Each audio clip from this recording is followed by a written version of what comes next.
Sa ibang balita, bistado po sa isang paupahan sa Quezon City ang umano'y bentahan ng iligal na droga na ipinapadaan umano sa mga delivery parcel. Nakatutok si Bea Pinlac. Aakalain mong normal na parcel lang ang inaabot ng lalaking ito sa delivery rider sa harap ng apartment building nila sa Barangay E. Rodriguez, Quezon City. Ang isa pang lalaki na naghihintay sa tapat, inabutan din ng package. Pero ang laman umano ng mga ito, iligal na droga na pala.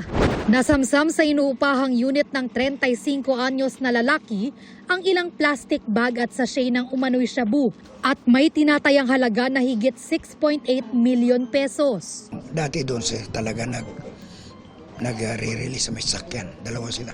Ayun, nagbago siya ng strategy. Nasa baba na, inaabot naman sa may rehas. Hanggang sa bandang uli, dito nasa beranda na siya nag-aagis na lang ang parcel. Kung minsan, sabay-sabay daw ang mga delivery rider na pumipick up ng parcel na naglalaman umano ng iligal na droga. Arestado ang lalaking umuupa sa unit habang pinaghahanap pa ang isang kasabwat umano niya sa pagbebenta ng shabu. Mga naiwan lang po yan dito ng kaibigan po namin. Baka po pag tinapon ko magalit po yan sa akin. Sinubukan pong gumamit po. Hinuli rin ang 3 iba pang kasama niya sa unit ng isagawa ang buy-bus. Kasama ko po siya para doon sa medical eyes po kasi kailangan namin lahat.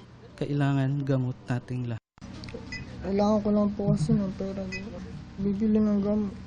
Opo, damay lang po talaga ako kasi wala naman akong idea na meron palang nagbibenta dito. Reklamong paglabag sa Comprehensive Dangerous Drugs Act ang kakaharapin ng 4 na suspect na nasa kustodiya na ng PIDEA. Para sa GMA Integrated News, Bea Pinlac, nakatutok 24 oras.